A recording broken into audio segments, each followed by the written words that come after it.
Hello everyone, this is Tom Uren. I'm here with another Between Two Nerds discussion with the Grugq. G'day, how are you, Grugq? G'day, Tom. Fine, and yourself? I'm well. This week's discussion is brought to you by Knock Knock. Knock Knock makes a just-in-time network access solution where you authenticate and then it opens up the IP addresses and ports that you need to access. So it drastically reduces your attack surface. Find them at knockknock, knocknoc.io. So Grugq, about a week or so ago, the Winona de Sombra produced this report for the Atlantic Council, and it's basically a comparison of the US exploit acquisition pipeline from the whole world to US national security agencies, and she compared that to the Chinese system of acquiring exploits. Patrick and I spoke about it a few weeks ago. We thought we'd dive in a bit deeper at some of the things that you in particular have extra thoughts on. Right. Just as a very brief summary, she interviewed a whole lot of Western people at different levels of the exploit acquisition. I'll call it a pipeline. Researchers, senior officials, people who own or work at exploit development companies. And she wrote up this picture, which I thought was quite nice. And it matched with my understanding of what goes on, what I've heard. And then she also did a similar thing, but for the Chinese system. And my feeling was that had a question mark associated with it because it didn't rely on direct sources for obvious reasons. Right. But it was a interpretation of what we think is going on over there.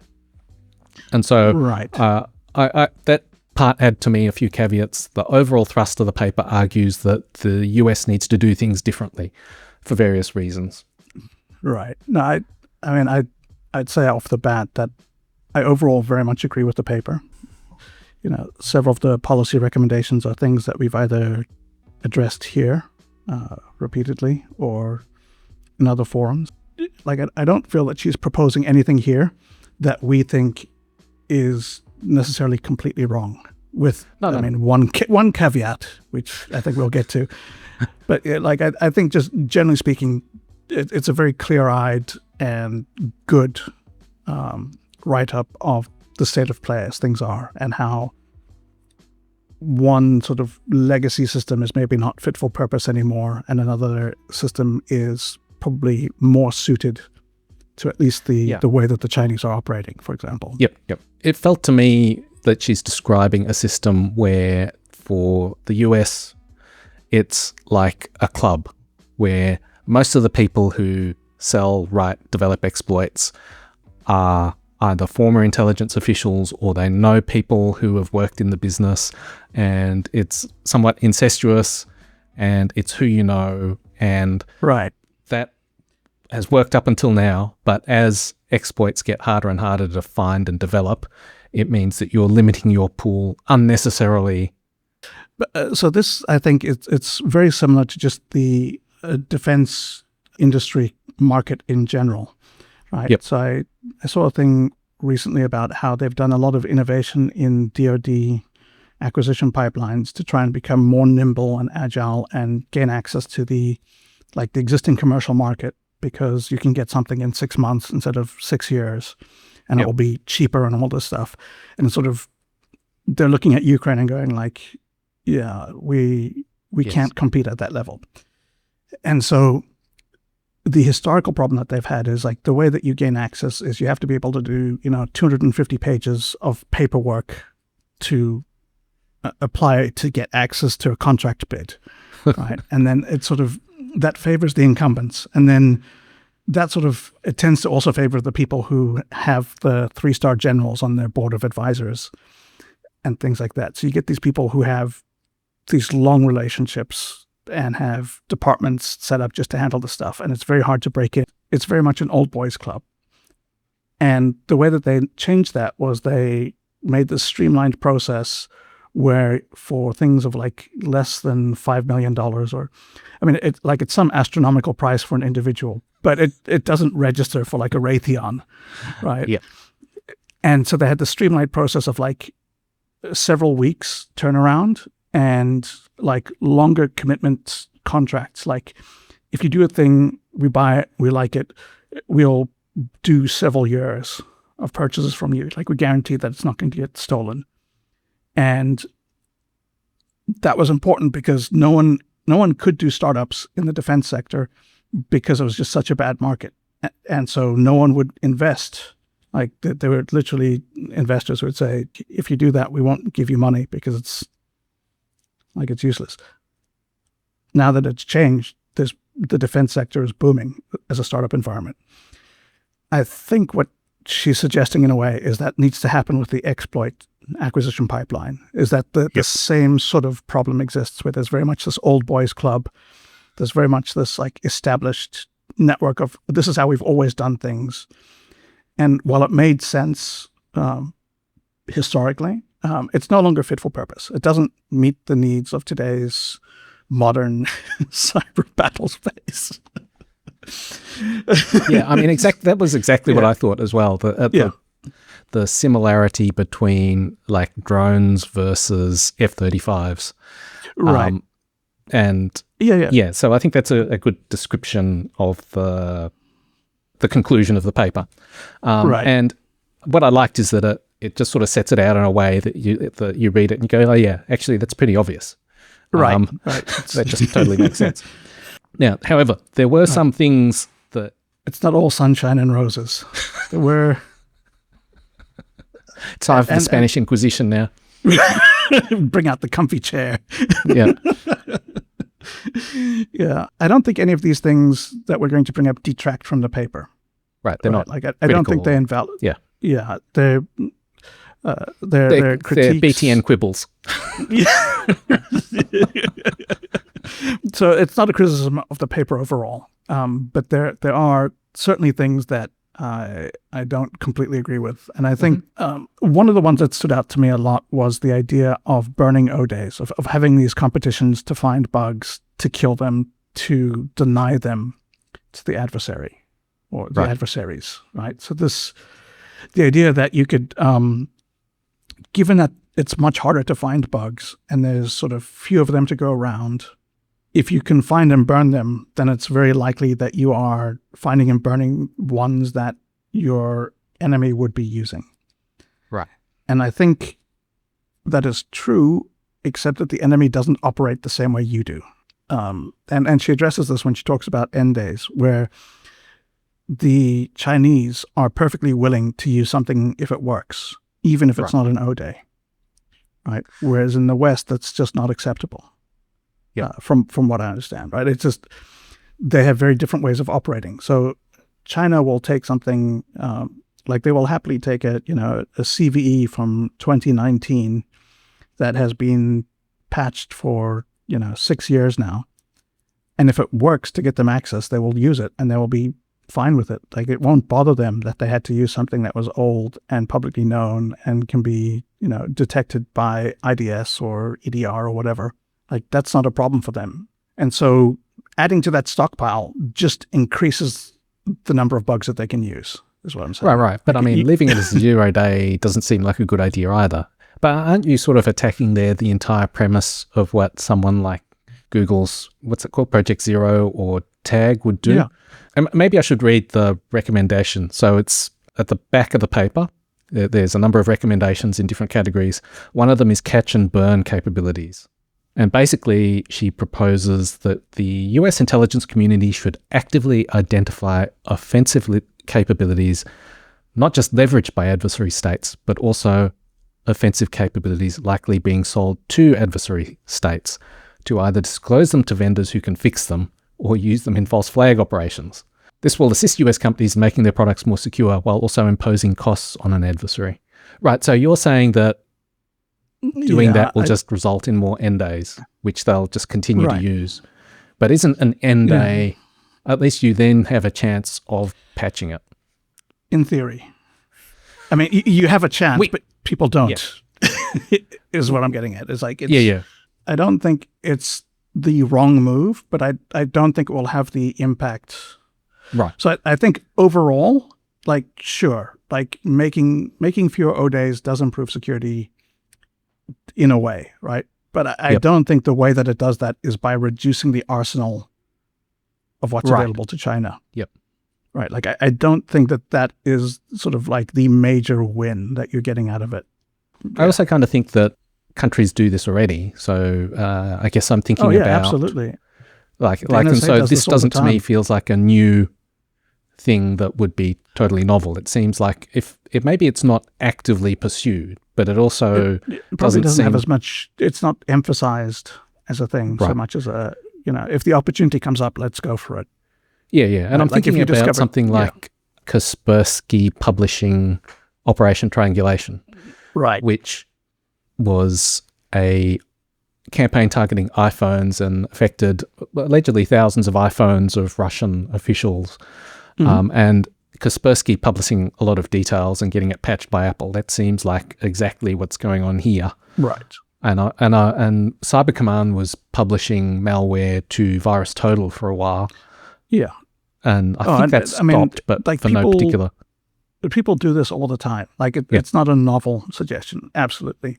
And also, just very briefly, the idea of using these things for false flags is, like, there's a lot more to attribution than exploit use. Right. Yep. It's far more complicated than, like... Yeah, like, you can't just say, oh, they used this exploit, but then they used all the NSA tooling afterwards. It was probably China. Yeah, that part to me, it felt like, ooh, that's probably a lot more effort than it's worth. Like, almost all of the time. And as a policy recommendation, it struck me as... I'm not sure what the benefit would be. That's something you'd think about for a particular operation where you've got a very specific goal in mind. But that doesn't feel like a policy recommendation so much as a brainstorming. Yeah. It's like, and what's the thing that we could do with this? Oh, we could, as part of a false flag, it could help with, I don't even know what the vocabulary is for these things, where it's like, add to the costume, improve the deception. Right. Like, it could help improve the verisimilitude of the deception. Like, it could make it seem more realistic. But like, I don't think that that's a problem that we have right now. Like, I don't think anyone doing a false flag is going, if only we were running a hacking competition to get access to more exploits. Well, this is a bit of a segue. I'm not even aware of any Western false flag operations. Like, this seems like... Triangulation. That was actually a Chinese false flag operation. This seems like a thing people talk about all the time. And I know that there have been, and I'm not even sure if they would call them false flags, but Russian operations that have taken advantage of Iranian operations. But I don't know whether it's like the purpose was...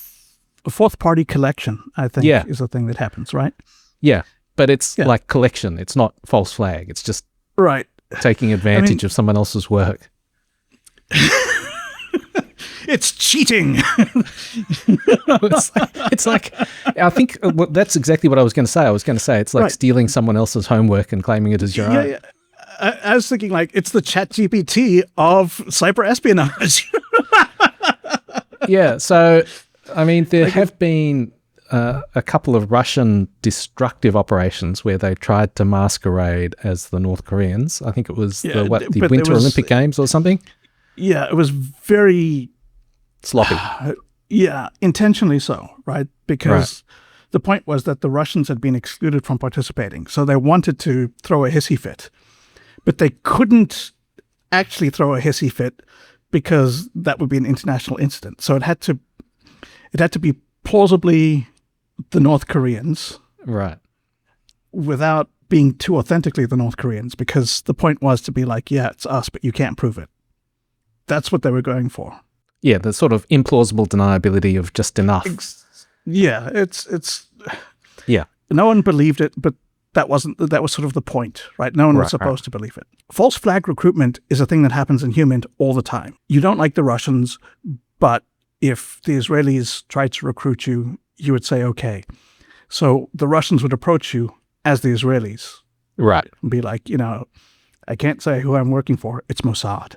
But, and so you would cooperate with them under the impression that you were helping out the people that you wanted to help. That's where false flags are very useful, because the deception is helping you achieve something by manipulating people's perception. Yep. So that makes sense. But like, attribution is such a weird and weak thing, and it's not used for anything in cyber anyway. It just, like, it doesn't seem to me like you're accomplishing something useful.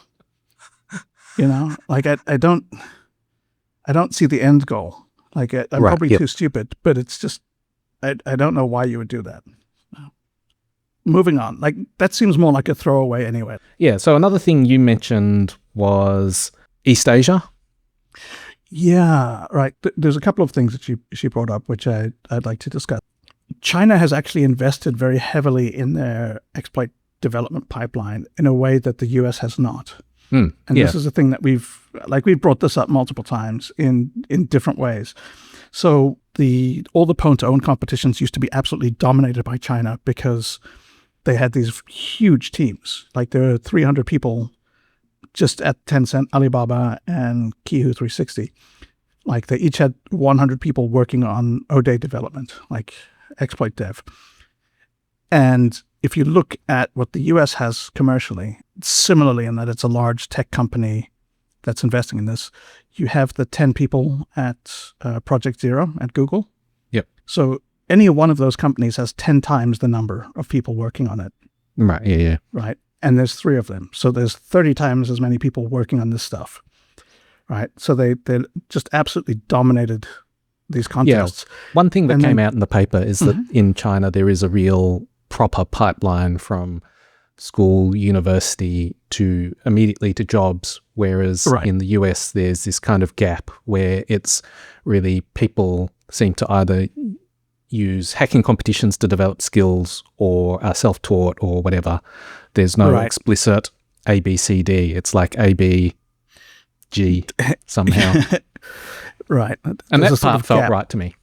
Yeah. And I think, again, this is a thing that I feel like we've talked about this before, and that how China has invested heavily in education and creating this pipeline of, like, if this is a thing that interests you, here's a career path that can be, very rewarding.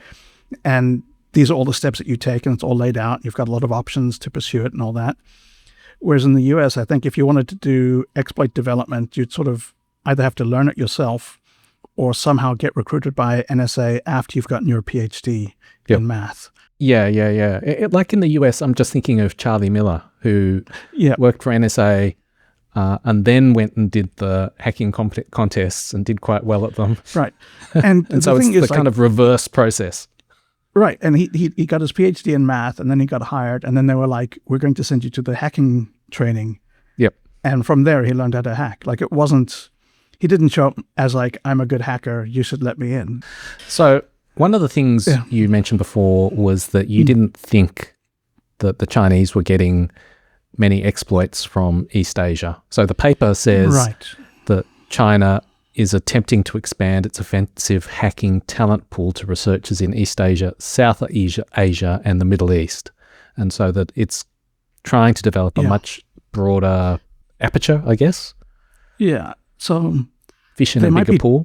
They might be trying, but I'm very dubious about whether that's a significant source of bugs or anything, or talent for them, for a number of reasons. Like, basically, if you look at Southeast Asia, there's Singapore, which they no longer dance with the Chinese on this one. Like, there's that very public sanction against Thomas Lim. Right. For allegedly. So they're not Patrick interested interviewed Thomas, I think many years ago, but Thomas was quite mercenary, and he would say, yes, I would sell to the Chinese. Their money is green or red or whatever. Yeah. I don't think he used those words, but he was subsequently sanctioned 2-3 years ago, something like that. I think it was a bit more, but yeah, like, he was sanctioned for allegedly selling things to China. Right, and so you're saying I don't know if he did or didn't, but that's the impression that people have. Like, because one of the things is they don't tell you why you were sanctioned. Right. Like, they don't say, we're sanctioning you for this specific thing. Like, it tends to be like, just in general, we don't like what you're doing. Right. So in this case, they didn't say, on March 4th when you sold this thing to them. Yeah. But the impression that everyone had was he was selling to China. He got caught. He got sanctioned. We won't do that. Lesson learned. So that sanction had the desired effect from the US point of view. Right. And I think it's because it was very targeted and specific in going after an ally rather than an adversary. Yep. Right? So that Singaporeans are aligned with the US anyway. So it's not a difficult decision for them to make. Well, I mean, I think that they would say that they're not aligned with the US, but... Right. I mean, they're not necessarily aligned, but they're certainly friendly. They're open to them. And yes. They're not openly disaligned. Right. They're not an axis of evil member. Yeah, and they get hacked by China all the time. So there's a little bit of an adversarial relationship, even though there's obviously quite a lot of ties. I actually wrote about the sanction of Thomas Lim back in November 2021. Mm-hmm. And what I said at the time is that he was sanctioned because, and I quote, traffic in cyber exploits used to gain access to information systems threatening the privacy and security of individuals and organizations worldwide. So that is from the US government. Right. So it doesn't say China. It just says trafficking. Yeah. Right. I mean, he wasn't trafficking them. He wasn't trafficking them to the US, and they were suddenly like, "Oh my God, NSA is using this. You've done bad." That's right. I think we can safely assume that. So yeah, look, there's Singapore, but I don't think anyone in Singapore is going to be adding to the Chinese pipeline. Laos, Cambodia, and Myanmar, we can kind of ignore because those are not sort of hotbeds of exploit development. Thailand is not super great for this.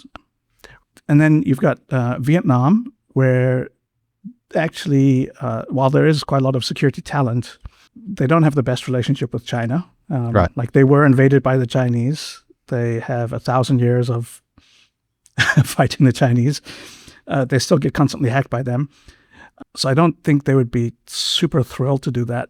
But also there's a lot of very lucrative technology opportunities there that aren't security related. You can make a lot more money if you go into like the Vietnamese Facebook or the Vietnamese Instagram or the Vietnamese WhatsApp and stuff like that. Like there's just like you could do this thing that makes you like $100,000 a year, which is great money, or you could do this other thing where you get stock options and you can retire in a few years with millions.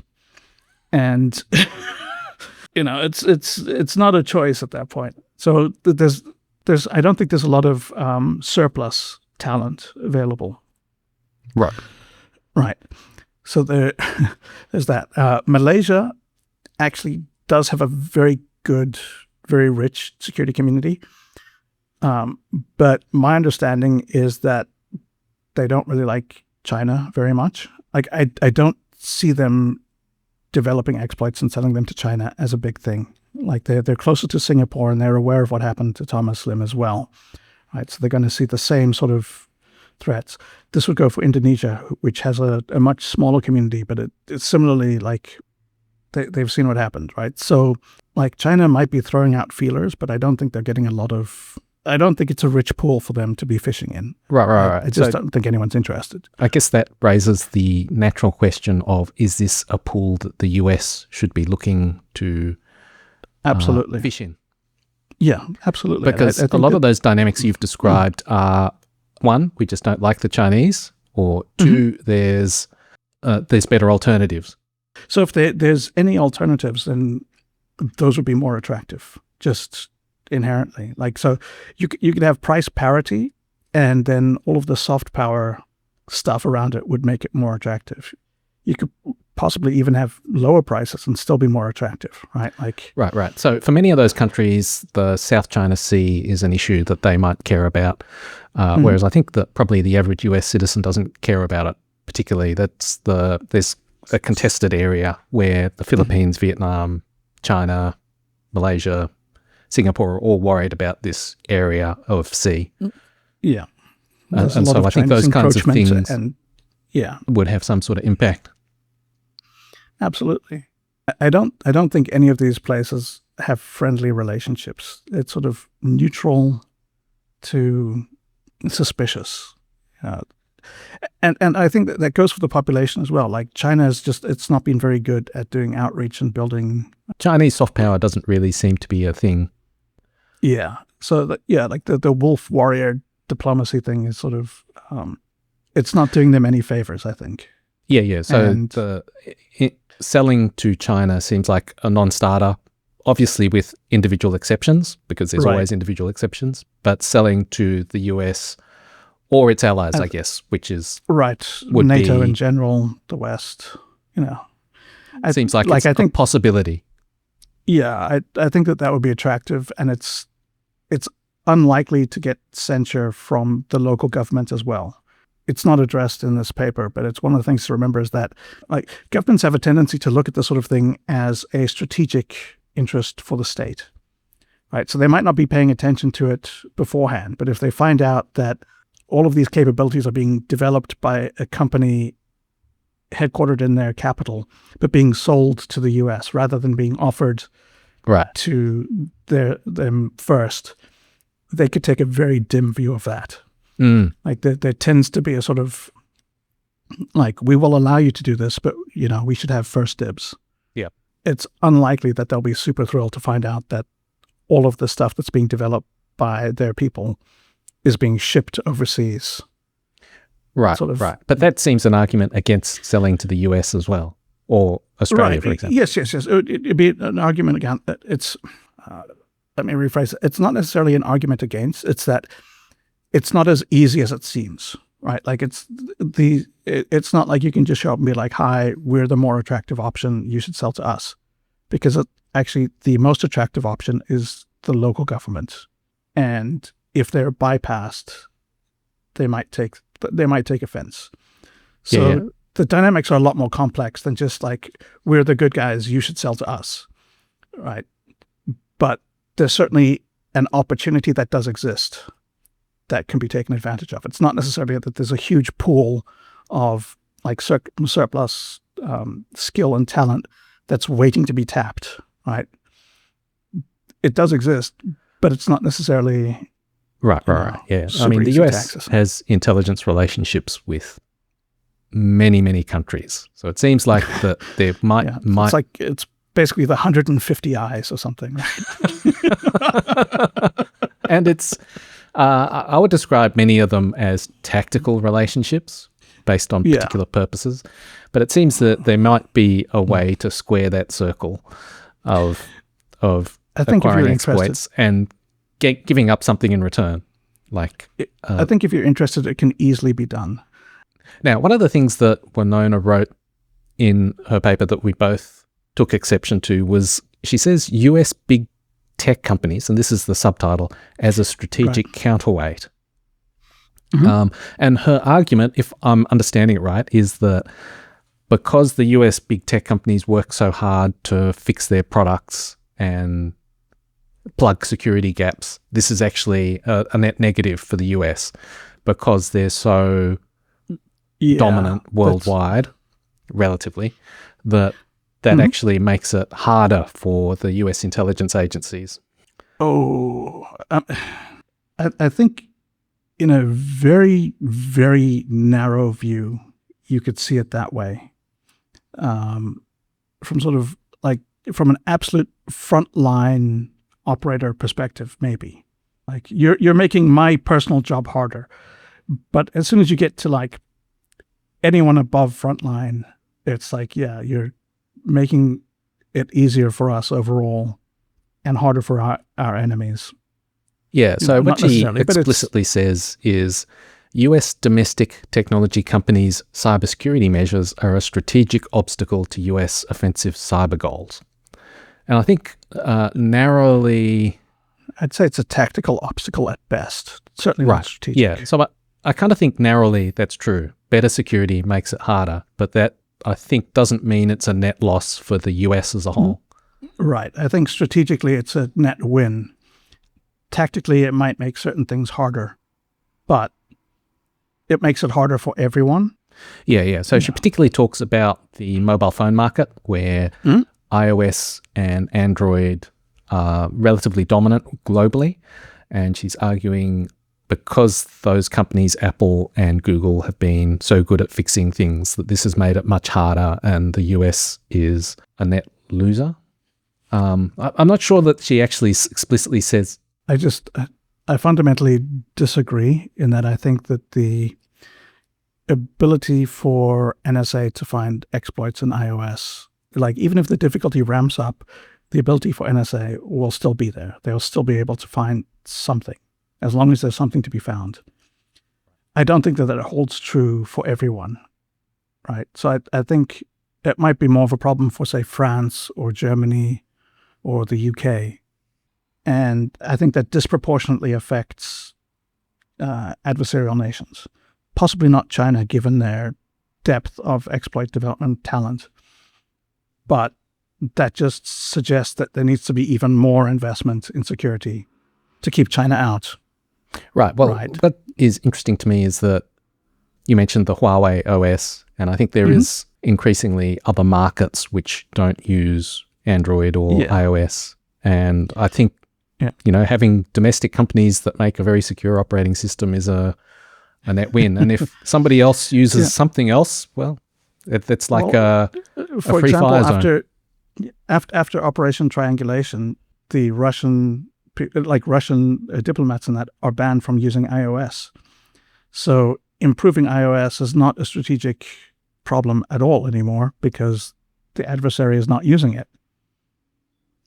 Yeah, I think overall it's much better strategically for the US to have secure stuff. I don't think there's a downside other than individual cases of like frustration and difficulty, which for a target that is entirely using iOS devices, for that team prosecuting that target, I think it's a net loss. But I think for the broader enterprise and for the broader US strategic interests, it's not. Yes, absolutely. So I think one of the things that we didn't bring up, how the US acquisition program it's a legacy system, but it plays into the US strategic culture of how they do their cyber operations, which is sort of these bespoke, tailored, very, it's a unique access solution that is a capability exclusive to us that, we paid $1 bajillion for, that allows us to do this magical thing. And China does not have that same strategic culture. Right. Like they don't have the same approach. And so obviously they're not going to have the same exploit acquisition pipeline. It's not how, it doesn't match the strategy.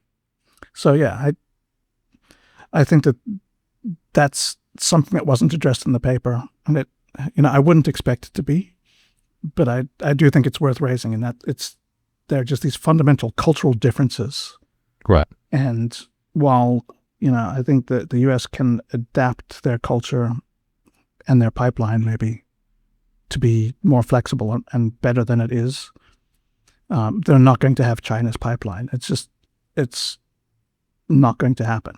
They can get something that fits the American culture, and it's more flexible and takes advantage of their strengths. And it's probably something along the lines of what she's recommended, but it's not the Chinese system. Yeah. I guess they're looking for the Chinese system with American characteristics.